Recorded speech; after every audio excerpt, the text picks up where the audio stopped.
Good morning, fellow punchers. The clock on the wall says 7:10 a.m. on Friday morning in a dark, dreary Killarney town this morning. I'm up about an hour. Great form this morning altogether.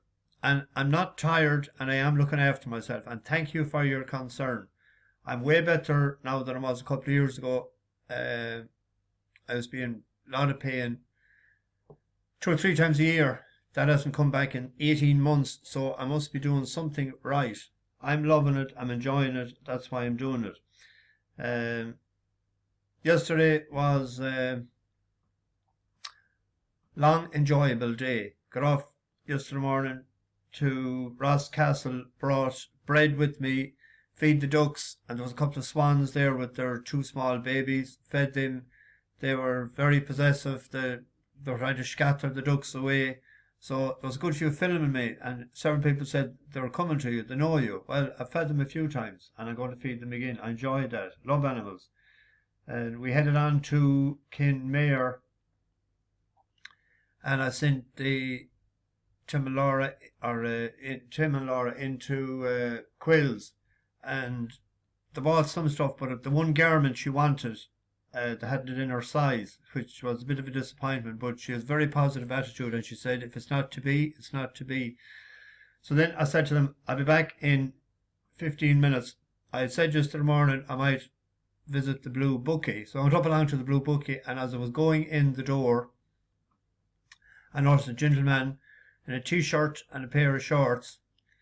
He'd be getting the pension. I won't say his age. He told me, but I won't say it. But he'd be getting the pension. And he was standing. So I thought he was selling something, or I thought he was looking for directions or something. So he handed me a bag. And on the bag is written, for Mickey D, the Bookie Basher, a stranger is only a friend I haven't met yet. Over and out, James C. And in the bag, at St. Bridget's Cross, that he seen the man making. Now, what a lovely gesture, and what a lovely start to the day. And thank you very much. That will be travelling with me wherever I'm going from now on to keep us all safe on the bus. Thanks, James Crowley. You had left messages before that you were living up on the hills, and he said that it was bringing great memories back to him. He used to work as a shutter and carpenter in London for years, and he done some sort of a course at one point in Gravesend, so where I was staying last week, and he knew Kent and Hackney or Hartley and Tottenham and all of them, so he said keep up the good work, which I intend to do. So on we headed after that. Then we done the full ring of Kerry, stopped in the usual locations for snaps, and the word wow and isn't that amazing was said several times. So when you hear the wow factor coming out, you know that they're enjoying themselves. So didn't stop in Clonakilty or Waterville, ploughed on and headed for Dingle. Got to Dingle about 3:15 or 3:20. So went into the Dingle Bay Hotel for lunch. I always try and get in there. The only thing is, it's hit and miss. It was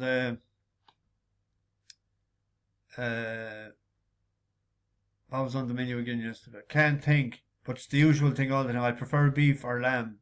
Pork. The pork was, and it's grand, but it's about the 4th time I've eaten there, and it's always pork on the menu. And they had fish and chips, and she had a salad. She thought it was amazing. But I put on the phone and to watch the race Zosimus, and I seen there was a heap of money for it all day. It was 5-1 into 9-4 in the morning, into 2-1 in places. But I seen then that the ground was gone soft, good to soft.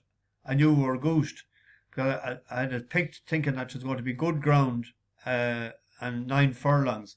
I went out in front then and blunted its finishing kick. So I don't know about them tactics. I thought coming from behind would be the answer. We got a couple of places later in the day in Killarney. But we had the lunch, and we went up to Connor's Pass, and that's where St. Brendan, he freewheeled down into Bandon and headed for Killarney. It was about 5:10 leaving, so I knew I'd missed the first couple of races. So I said I was hoping to get that 6:35. So I dropped the people at the hotel, but traffic was slow, as people knows, coming in around where the two busy points meet there after the church, or at the hotel there on the corner. And dropped them at the hotel and headed out, and they were just at the start in Killarney for the 6:35 hard targets race. Now I tried to get into the car park, they wouldn't let me, and I told them a little bit of a lie. I said I'm picking up people because I'm driving Mercedes Vivano, so they were sending me around a longer way for me to walk. So I had none of it. So I waited until the race was over, listened to it, and was watching it with the sound turned down on the phone. And I thought hard target when he jumped the last as we were going to catch him, but we just didn't. But very few pound SP was 15-2. So got in anyway and up along, only 3 races left. And I said to the people at the gate, I said, are you charging? Oh yes we are, €20. And I said, there's only 3 races left, 4 over. I said, could you not get away with a tenner? There was 5 or 6 younger people getting in at the time. What I was going to do, I was going to pay for them if it was a tenner. So I said, that's not right, to be charging so much. So this is, we'll ask over at the desk. So they heard none of it, or wouldn't have heard anything at all. Very disappointed with that. I'm going to ring them today to tell them of my disappointment, to be charging €20. They should be enticing people to races, and there was younger people going in there for a social evening, and there shouldn't be just €20 of a charge, just entry fee at that point. Tenner was plenty, or let them in for nothing, because they're still going to spend the money inside. So it did slightly annoy me. So I watched the next race, Presenting Lads race, and I was chatting a couple of then. I can't remember your first name. O'Brien from O'Brien's pub in Charleville, and a punter that drinks in the place. So I made arrangements with him on the 24th of August when I start off my camper van trip. That's the first night I'll spend will be in Charleville. I was supposed to start there last year, but the guy I was supposed to meet, the KC, Keith, he came down with COVID, so I ploughed on. So hopefully I'll meet him this year. I met a good few of them in Limerick at the races last Christmas, and at the day that I was in it for the Munster National. So ploughed into town, quick change of clothes, and down to Scott's, and had a good night there. Had 3 pints of Guinness, good band playing, and met chatting the doorman Tig, and I think we'll cross paths again. There might be something we might work on in time. So it's nearly 7:20. I have 4 today. 4. Now I sort of like them fairly well, but it's hard. I had them picked sort of when I seen them running for today. There's a stairs race there, soft ground, and open affair. The forecast SPs was up there, and I had seen Prince Alex at 13-2, but it's a lot of money for it. But I think I give this a good chance because it's down in class. It's rated 85 now. It's his 3rd run for Tom Dashcombe, after only having 1 run last year in the Curragh in 2022, when with Johnny Murtagh had transferred from Michael Bell, had been with Ray Beckett before that. But it has won over course and distance as a 3-year-old, when it won 5 in a row from 63 up to 81. And it's come back. It won again off 89 when it first run for Michael Bell in 2021. Whatever happened in Ireland then, mightn't have liked the scenery, mightn't have liked the fresh air. But second run back after the layoff, we were on the winner that day, Adjuvant, and I thought it was a better class race. Prince Alex is 2 from the left here. Head down then inside the final half mile. So Ponzalius in the centre from a shaken up Prince Alex in second. Australian Angel is in third, but moving well towards the far side. Saratoga Gold has a chance too. Adjuvant is getting closer. He's more towards the near side, 1 from the right with 2.5 left to go. They've spread across the track. In the centre, Saratoga Gold with Ponzalius still there, and then comes Prince Alex. Ponzalius still in front here to Saratoga Gold. Now Adjuvant is asked to close on the outside as they head inside the final furlong and a half, and they meet the rising ground. Adjuvant is coming there strongly now on the outside to pick it up to Ponzanius in second place, but Adjuvant with a well-timed challenge here is going on for Harry Burns, and Adjuvant driven out from Ponzanius, who's trying to fight back, but Adjuvant wins for Michael Bell and Harry Burns. Ran on well to the line, finished fourth. That was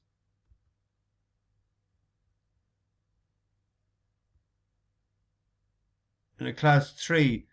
He hasn't ran in a class 4 since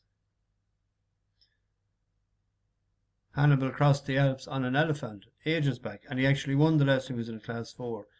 So that's the selection there. Let's check the price this morning. It was a 9-2, 5-1 shot last night. So it's 5-2 now. Best price. Similarly at Haydock, sprint there, soft ground. Cold Stare is the selection for the in-forum yard of David O'Meara. Come on.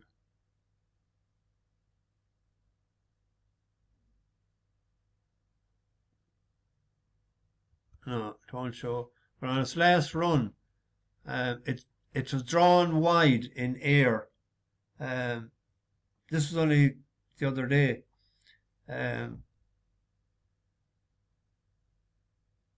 No, the other one was the other day.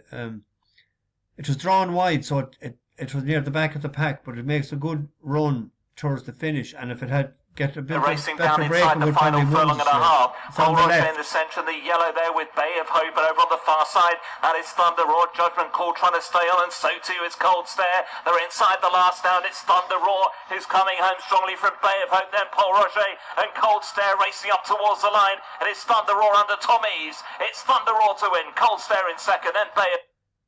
He made up a significant amount of ground in the stretch that day. What is wrong with this morning?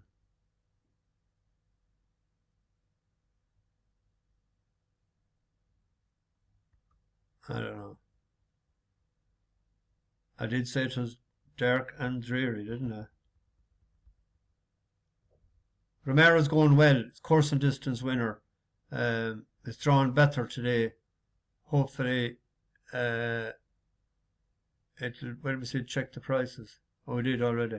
There's 705 in Hamilton.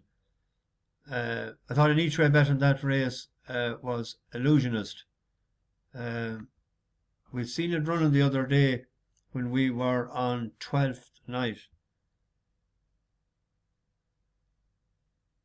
This is rated 86 now. It won off 88 over 5 furlongs, and it won off 84 on soft ground. So the soft ground or the good to soft won't trouble this. But it has ran there in 2 class 2s, 2 class 3s, back up to a class 2.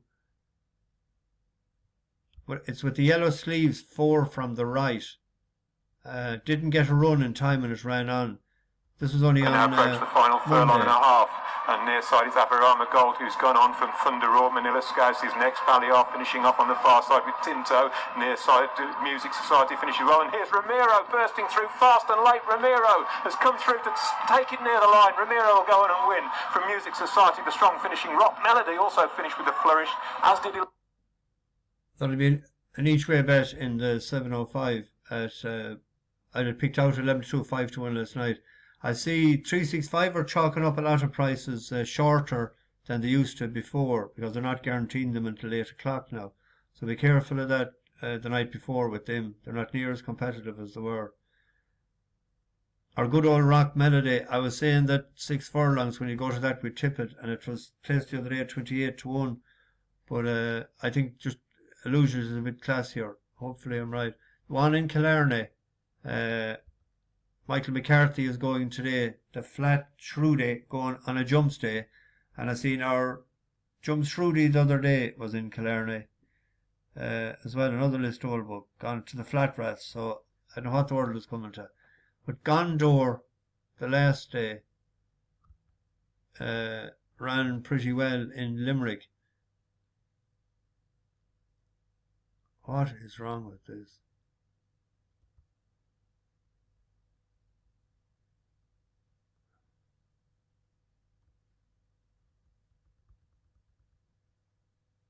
Rachel Blackmore riding for Colin Murphy. I like Rachel over fences.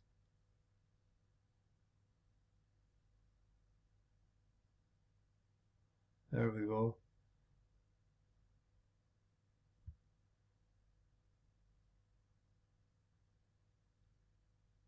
Now, it's no Arkle, this horse, but the distance, the step up and trip I thought suited the last day. There are 2 runs there around Christmas, which decent enough races. But it hit a flat spot half a mile or 3/4 of a mile out in Limerick. This is it at the back of the pack there with the white hat. Now in the Springford Hall Hotel He was under the handicap cot, stakes, Rudy but he really Controil ran now on. being just bustled along. Full noise up on the outside against the Rail Seskin Flyer. Between those two, Glenava is there with every chance. And coming under pressure now, Full Noise. Gondor is getting into it as well. And after these, we have Tullyhogue, Fort, Sanibel Island and Sean Says. All to play for then as they're about to swing in. And now on the inside, Glenava has come there to just about show in front from the long-time leader, Rudy Cottrell. Gondor is continuing to get into it. Full Noise is well beaten off as they level up for the final 2 fences. Glenava from on the stand side. Gondor is now being produced by Richie Condon. And at 2 out, Gondor landed in front for Glenava. Rudy Cottrell, a terrible mistake, and has unseated the rider. Glenava's battling back on the inside. Gondor and Glenava. Tullyhogue Ford finishing well. Glenava leads over the last from Gondor. Tullyhogue Ford is still staying on in third. And now the run in, it's Glenava who's out in front. Tullyhogue Ford coming through in the centre. But Glenava's going to hold on and win it. Glenava from Tullyhogue Ford. Just got tired, not being fit enough, hadn't been out for a while. So hopefully Rachel will get a tune out of that. It's still only 8. Colin Murphy's horses come on for the run. But as you know, Killarney going left-handed can be a bit difficult at times. So we're having no dinner last night, so the guts are rattling this morning. I'm looking forward to the breakfast. Great breakfast this morning, one of the best I had in a good while. So I'm looking forward to that this morning. And we're heading, they're doing a bit of shopping. And we're heading then to Tralee to see if there are any McGilligans. There's a few shops there, I think, with McGilligans. And then we're heading to Dua, to Graveyard. So I hope it stays fine. And we're Listowel. He was a writer, this man, so he'd be interested to see John B. Keane. There's a portrait there, or a statue there of him in the town. And we won't be getting the ferry because we're heading back then. We might have lunch or something to eat in a dare. And we're staying in a B&B in Bunratty tonight.